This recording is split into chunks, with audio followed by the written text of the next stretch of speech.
Hello. Have you ever been sitting in traffic, completely stopped, maybe listening to music or podcast when suddenly, out of nowhere, a motorcycle roars past you? For a split second, your heart jumps. Maybe you feel a spike of adrenaline, but then almost immediately, that feeling turns into something else: annoyance, frustration, or perhaps genuine anger. It is a common scenario on roads all over the world. But have you ever stopped to ask why the reaction is so visceral? Why do motorcycles trigger such intense emotions in people who don't ride them? Today, we are going to look under the helmet and behind the steering wheel. We aren't here to decide who is right or who is wrong. Instead, we are going to explore the psychology of why people hate motorcycles. To understand this, we first have to look at biology, specifically how the human brain processes sound. For many non-riders, the sound of a loud exhaust isn't just a noise, it is a biological threat. Our brains are hardwired to react to sudden, loud sounds as a sign of danger. This is the startle response.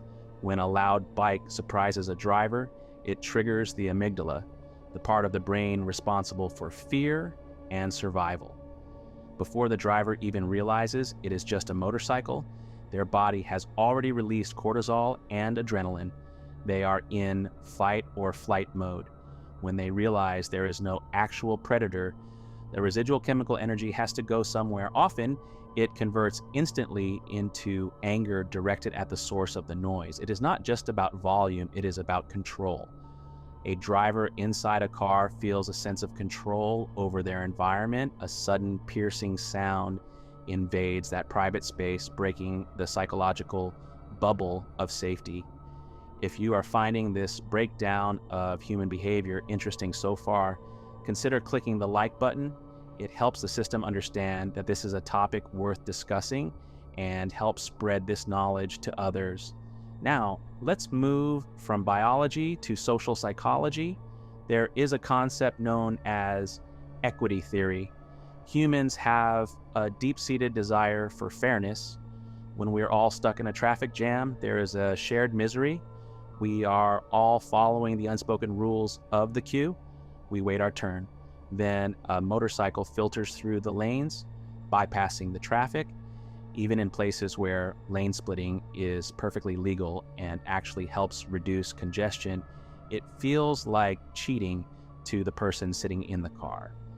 Psychologically, the driver perceives the motorcyclist as someone who thinks they are above the rules.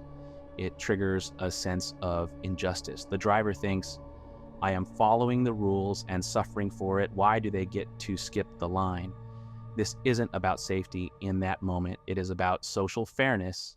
The bike moving freely while the car is trapped highlights the driver's lack of freedom, which can manifest as resentment. Another major factor is the outgroup homogeneity bias. This is a fancy way of saying that we tend to generalize groups we don't belong to. If you see a car driver make a mistake, you usually think that specific driver is an idiot. But because motorcyclists are a smaller, more distinct group, wearing helmets and gear that mask their individual faces, non-riders tend to group them all together. If a driver sees one reckless motorcyclist doing a wheelie at high speed, they don't just judge that one person. Subconsciously, they apply that judgment to every motorcycle they see. The reckless behavior of the few becomes the reputation of the many. This is often reinforced by media tropes, the outlaw biker or the reckless organ donor. These stereotypes create a lens through which drivers view all riders, regardless of how safely the majority of them actually ride. It is fascinating how our brains take shortcuts like this to process the world around us. If you want to see more content where we analyze the hidden psychology behind everyday things, make sure to follow the channel so you don't miss what is coming next. There is also a deeper, darker psychological element at play here: the projection of fear. Motorcycles are inherently more dangerous than cars. You are exposed to the elements balancing on two wheels at high speeds. For many people, this level of risk is terrifying. Psychologists suggest that some of the anger directed at motorcyclists is actually a defense mechanism. It is a way of distancing oneself from the anxiety of death or injury.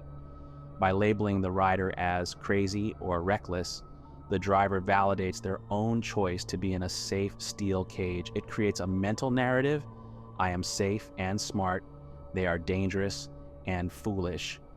This moral superiority helps the driver feel better about their own choices, but it also dehumanizes the rider.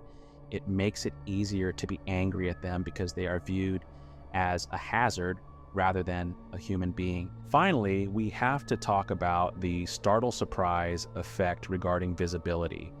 You have probably heard the phrase, "Sorry mate, I didn't see you." While this is often an excuse, there is a psychological phenomenon called inattentional blindness. Drivers are looking for cars. Their brains are scanning for large horizontal objects with two headlights. A motorcycle is a small vertical object with one headlight. A driver can look directly at a bike and simply not see it because their brain hasn't flagged it as a relevant object. When a motorcycle suddenly appears near them, the driver feels foolish and scared. No one likes to feel like they almost caused an accident. To protect their ego, the driver often shifts the blame. Instead of thinking, "I wasn't paying attention," they think, "That biker came out of nowhere." It transforms guilt into blame. It is easier to be mad at the bike than to admit a lapse in attention. So when we put all these pieces together, the biological reaction to noise, the social need for fairness, the generalization of stereotypes, and the projection of fear, the anger makes a lot more sense. It is rarely just about a motorcycle being on the road. It is a complex cocktail of biology, sociology, and psychology.